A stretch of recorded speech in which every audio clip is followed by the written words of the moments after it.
I just finished reading Jada's book, Worthy. Here's what she said. If you agree with me, you love me. If you love me, you agree with me. I'm sorry, but in our relationship, you can no longer be human. From here on out, you better get every damn thing right. And don't worry about me because I'm on point. I would like to know what she has to say about the allegations, accusations, and everything of the like. So I've seen headlines lately that have to do with Jada and Tupac, as usual, comes up every couple years, but this time she said that Tupac was her soulmate and asked to marry her. So I'm gonna be letting you guys know what she said about that.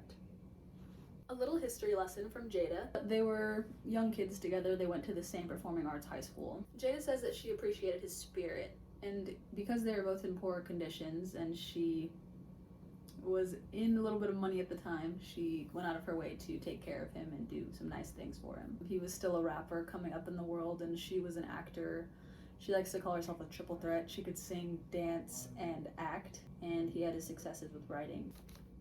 In the past, when I was in some money and Pac wasn't, I'd be the one looking out. And when he was in some cash and I wasn't, he looked out. Like when I was in college.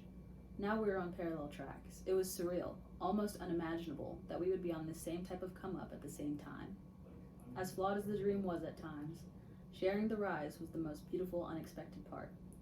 We had each other while we were stumbling too, attempting to learn how to manage the new influx of money and status that is always accompanied by higher expenses. Now about their relationship. So Jada and Pac tried to kiss once, I guess, when they were in school, and in her words, it turned out that it was more like kissing a sibling. There was no sparks. Crazy comparison.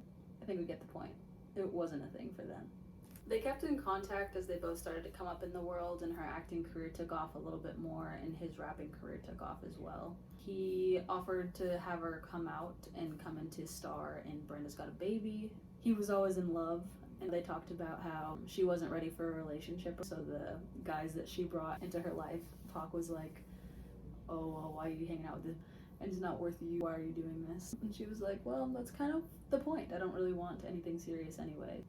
Now for when Tupac was in jail. Jada says that she went to go and see him. At this point, he was in Rikers. She mentions that she was seeing someone at the time. She went anyway. Her friendship with Tupac had lasted for years, and she prioritized his friendship. She also mentions that Pac was seeing someone at the time too, and it was hard for her seeing him like that. And he asked her to take care of his mom for him, and she said, okay, of course, like, I got you, like, I'll do that for you. And after she left, she got a letter addressed to J.K. Shakur, as in Jada Koren with Pac's last name. I opened the envelope and read through the letter slowly. He said, now as I have slipped from grace and the world has turned against me, a few claim to have love for me, but once again you show me your love. After deep reflection and spiritual awakening, I have come to realize the friend, lover, and soulmate was there all the time. I have not seen or felt from anywhere or anyone the intensity and loyalty that you have shown me. And that's why, he concluded, I want to commit myself to you. I want to marry you. Now, how did Jada feel? Simply put, she said, quote, couldn't do it. She asked a question, will I have to go for conjugal visits? And he was like, yeah. Oh, you don't just want me for a talking to wife, you want me to be a wife. Yeah, no, I can't. And then they discussed it a couple times, and he, eventually accepted it. Now, from the book, this is what Jada said. I knew we had a deep love for each other, but not in the husband and wife sense. I knew what this was. He needed solid footing. I had been that for him, through so much, but what he needed, really needed, was someone to do time with him. And I had planned on doing so as a devoted ride or die friend.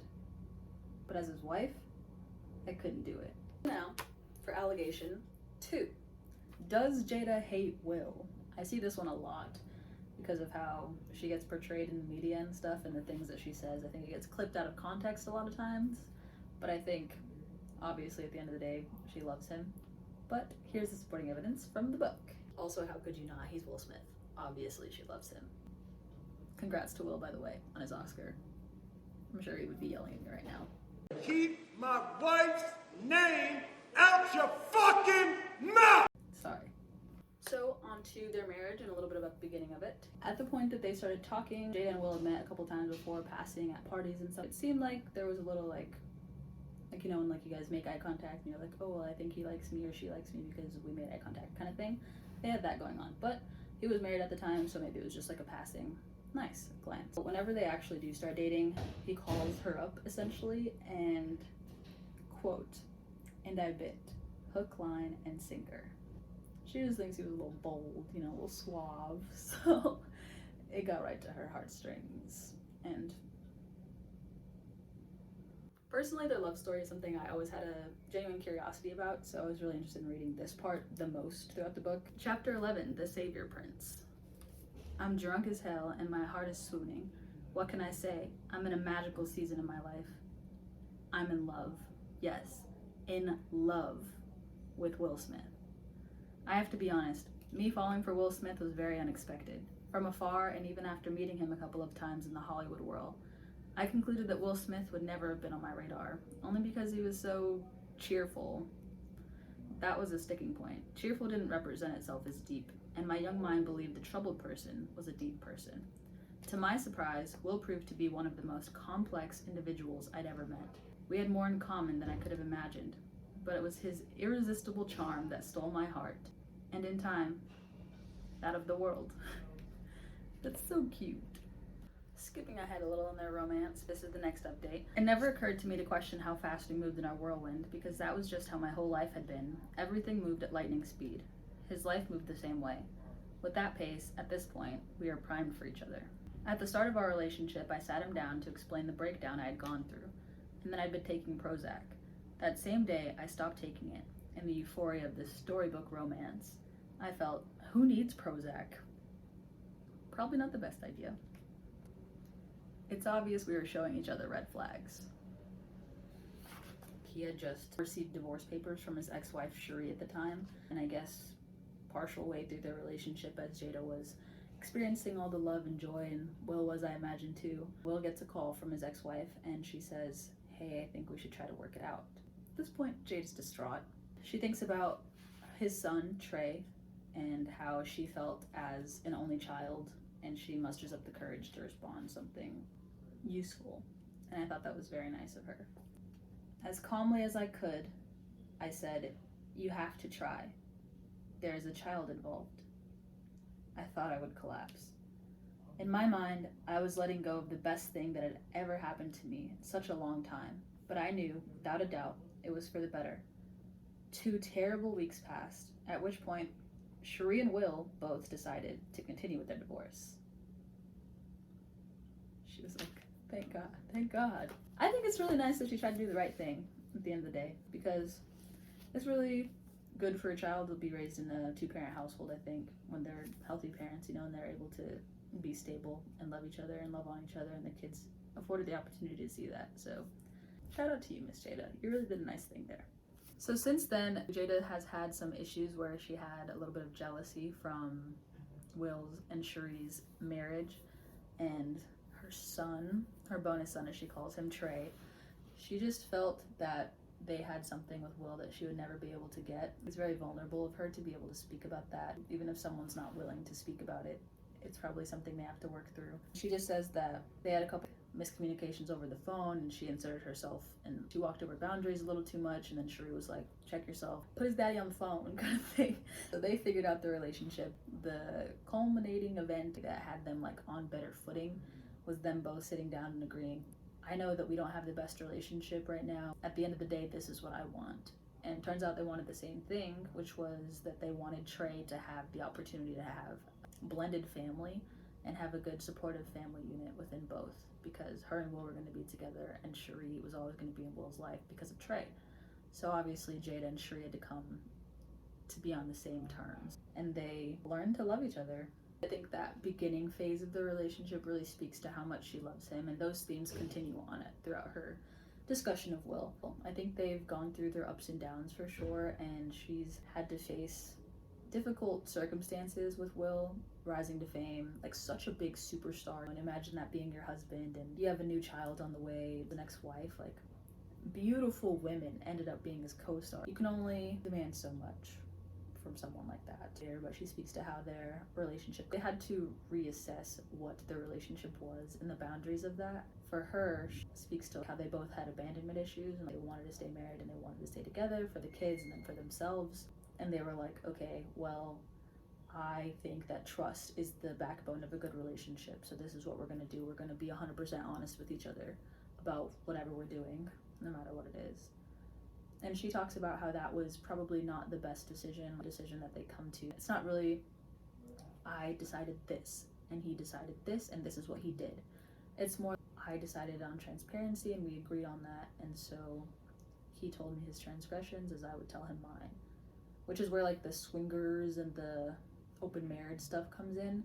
It wasn't that. It wasn't you can go sleep with whoever you want. It seems implied that Will stepped out and that Jada did not at that time, or I guess ever, depending on how you look at the entanglement, but we'll get to that later. But Will stepped out and she had to find a way to cope with that, and she was like, okay, well, I want us to stay together, so how can we do this and still stay together? And that's what they agreed on. I would have done that. It would hurt and be like, no, you did what? But you know, their problems are scaled. Now for allegation 3, the entanglement. Did Jada or did Jada not sleep with her son's best friend? Immediate answer from the book is, he wasn't my son's best friend. I don't think that's the point we're gonna stick on. Are you really gonna die on that hill? I don't think it matters. I think it's just the fact that it was your son's, friend. This chapter was really short and it was really far at the end of the book, so much so that like, is she ever gonna get to the interesting stuff? I wanna know what happened. So here's what she said. Literally, this is how much we have left. This is when she talks about it. Like I said, it's like almost the end of the book. At the end of 2016, Will and I looked each other in the eyes and decided to separate in every way except legally. What does that mean? Basically, it just means that they both told her kids that they were separating and that they would remain family strong, not lose our friendship, and maintain our policy of complete transparency, i.e., no secrets about what we were doing and whom we were doing it with. I wouldn't want that. I wouldn't want marriage like that, but that's not me. That's them. So what really happened? She doesn't go into details or anything, thankfully for the family. She says that I got preoccupied with making up for lost time and reclaiming the days of my youth. The warning of the story is that once the dance begins, the orphan girl can't remove the red shoes no matter how hard she tries. The only way to stop the dance is for her feet to be cut off. The gist of it is that she got into something she wasn't really ready to see through, and she didn't really think about the consequences of her action, the media response to everything, and how it would have blown everything up so giant. That was the backstory of it, that she, chaotically decided to do that. She doesn't say things, but it heavily implied in this part, which I was annoyed by. That was the backstory to what I call an entanglement. Let me clarify, in referring to entanglements as such, I don't think of them as affairs. I associate affairs with cheating. And in terms of Will and me, there were no secrets, so there was no affair. Some accountability, please, just a little bit, some accountability. She does talk about August a little bit. For the record, my partner in the entanglement, entanglee, if you will, was not, as it would be said a lot, my son's best friend. When we met, he was not shy about expressing how he was suffering from depression, unresolved grief, and later, issues with his health. I wanted to help, and since we both had suffered enormous amounts of loss, we met there. This is how a friendship unfolded that, much later and very unexpectedly, turned romantic. When it ran its course, I decided to step away with the intention of remaining friends, while continuing to be supportive. But in the entangling, there can be bruised feelings. He may have assumed that I was going back to my marriage when that was not the case. In any event, he made the choice to sever communications with me, which I chose to respect. So that accountability I asked for earlier, she gave us a little bit of that here. And here's where the pitfalls are meant to be great teachers. They show us our unhealed parts, so we can lean into the unglamorous, arduous work of self-inventory in order to transform and grow. My biggest lesson overall was that the problem was me, no one else, not my entanglee, especially not Will. And although it takes two to tango, I can only analyze and take responsibility for my part. So she did take responsibility for her part. Allegation 4. The slap. The allegation here is that Jada sent Will off with her eye roll to attack Chris Rock. and that she is a master manipulator who ruined his life. Big allegation, and I combined a couple into one. While I understand the power that a loved woman has over her man, I feel there are a couple important things to know and mention that are at play here, based on the book and then based on a couple of things that I've seen from Chris Rock and Will. So the first one, Chris Rock has made jokes about Jada on an award show before, and Will told him to stop.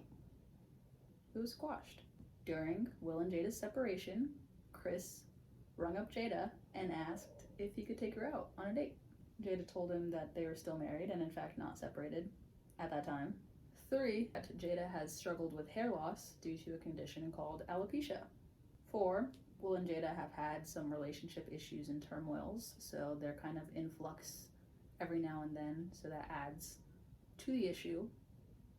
5, Will has been doing his own soul searching, especially after his one movie, and it brought up a lot of psychological issues for him, so he's also dealing with that at this time. So those are the 5 main issues. Now getting into what the book had to say. Chapter 21. The holy joke, the holy slap, and holy lessons. I thought it was a bit. Press charges for what? Did you hit Chris? To which Will responded, yes. From that moment, no matter what, Will and I are in this together. So at this point, they are separated, and in her brain, she was like, oh, we're just here together. But after this happened, oh no, I'm his rider right now. I'm his wife, no matter what. I remember watching that show because I was like, oh, Will's gonna get his Oscar today. I'm so excited. Crazy. Keep my wife's name out your mouth. The joke, page 393. Jada, love ya. G.I. Jane 2, can't wait to see it. To which Jada responded with her eye roll. She just says that she was tired of pretending and she was like, what the f-? To quote her, that was indeed a very light joke, as many expressed. I didn't take personal offense. I took offense because the condition of alopecia was being mocked. I didn't feel like faking it anymore. Because really, Chris, we gotta go through this again? Following all of this, the vitriol, in days after, came faster and more furiously than I'd ever predicted. Funny comment, which is like my biggest thing about this whole Jada debacle and how everybody has the whole think piece on it. I never really had much of a thought. I was just like, oh, Will slapped him, and oh, Jada like rolled her eyes because it was a shitty joke, and if she's really suffering from like a medical condition, why are you making fun of that? I didn't know any of the history or whatever, and like I've seen a couple of the memes, but I was always curious to like, oh, well, what's her POV? Like, she never really said her side of things like in one sitting, so that's why I was like, oh, I'll pick this up. I always like the Smiths, you know, cute black family. But here's the funny thing she said. I have to point out, when a man, any man, commits a displeasing act, how bizarre it is that a woman can be fully to blame. How is it that a woman can be so irrelevant and culpable at the same time? It's absolutely mind-boggling and quite a fascinating riddle. Speak, speak, speak, speak. People are so like confused when it comes to who to blame and how much to blame her and what to blame her for. Obviously people have differing perspectives and stuff, but she hit the nail on the head. I'm just like, that's my main issue with it. Now for the 5th and final accusation. Does Jada have depression? And does Jada even have alopecia? First of all, I saw one video of a therapist reacting to Jada's depression. I'm just saying that her depression doesn't appear to be like any depression I've ever seen. And what a crazy thing for a medical professional to say. I think there was a better way to phrase what he had to say, and I think his deeper meaning really came out, which is wholly unprofessional, and I think he let YouTube get the best of him. Like, he was just clickbaiting for that and trying to speak to the mob of like hatred, and I really denounce that. I'm no medical professional to deduce whether or not someone had depression or not, but to even allude that, and he's like, oh, well, I don't have the facts, but it doesn't seem like any case of depression I've ever seen. Like, can we just acknowledge that people are suffering through their own bouts with mental health and leave it at that?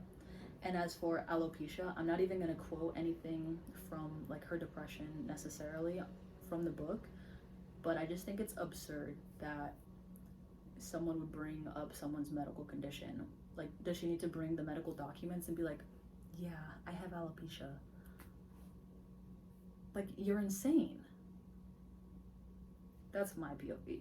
But from the book, summarizing, I'm not going to do this whole thing of reading it for this part because I think it's absurd that anyone would even question this, especially when she's not trying to like make money off of it or anything. It seems like she's just trying to bring awareness, and she got offended at the Oscars when someone made fun of her for it.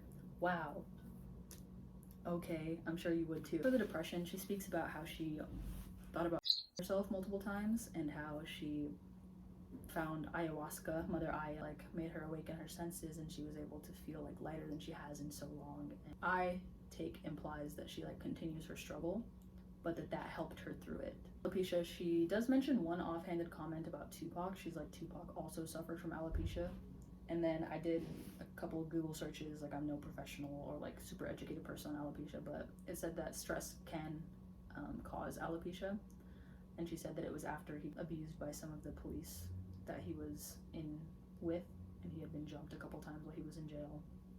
So it was like the stress was causing him to have hair loss. And Jada, alopecia, I think that throughout her life, like it's been stressful. I think a lot of us have had so much stress in our lives, and I can imagine that manifesting in multiple different ways, and hers happened to be hair loss. I saw someone else say that, oh, well, she's done so many things to her hair that are toxic, and I'm like, yes, it could be anything. Like, imagine making a think piece on someone's freaking depression and alopecia. I just think that that's the most absurd thing. I understand having like the general curiosity, be like, oh, I'm sorry, she's going through depression. Oh, she has alopecia. That's really sad. I wonder what alopecia is. And then like educating yourself, but like making think pieces on the fact that someone's lying, that's not something I'm ever gonna do, you know? I just wanted to address it. And I think Chris deserved to get slapped. I'm sad that Will did it in public on the Oscars stage, because that, I know, had a lot of ramifications for him and consequences, and now I imagine he's probably being blackballed. So closing thoughts on everything, going through all 5 of our allegations, is that Tupac was her soulmate. I think that she describes thoroughly how they were friends, soulmates, and she has more about her life, and that people have multiple throughout their lives. So yes. He also did ask to marry her. They never really had anything romantic going on. And no, she's not over it, because he died while they were young and they were on the outs. But they still had a long friendship together, so I don't think she'll ever really be over it if you can be over one of your friends dying. 2, does Jada hate Will? No, I don't think Jada particularly hates Will. I think that when you're so close with someone for so many years, like there probably, I could imagine, be like a lot of resentments that end up building up. I do think that she loves Will, and I think that she loves her family, and I think that she's only human, and she's struggling through life, as we all are, and she's making her best out of it. 3, the entanglement. Did she sleep with her son's best friend? They weren't best friends, but yes, she did sleep with August Alsina. 4, did Jada manipulate Will into slapping Chris Rock? No, I don't think there was a big scheme there at all. I don't think there was a big scheme. I just think that Will was going through his own emotions, and he probably got really pissed that someone was talking about his wife and her medical condition, and he let that get the best of him. And I think there was a lot of other things going on. And 5, the one that I don't really want to talk about because I feel like I have no business talking about, but I hate seeing everybody else make think pieces on it. Does Jada have depression or alopecia? Mind your own business and leave people's medical issues alone. I know there's dark humor, and sure, there's a time and a place. I don't think the Oscars is the time or the place. I don't think generally it's the time or the place, in good taste at least, to mention someone's medical condition. So that's what I think. Stop talking about it. Leave that part of it alone. Focus on the other stuff, if anything. Thank you for being here with me. My name is Belle of Belle of the Books, and thanks if you've sat here watching this whole thing with me. I really appreciate you, and please like, comment, and subscribe if you have disagreements, your own opinions, or if you just like the video. I really appreciate it. Any tips or anything is also welcome. Still a new YouTuber. So thanks for watching, and I'll see you again next time.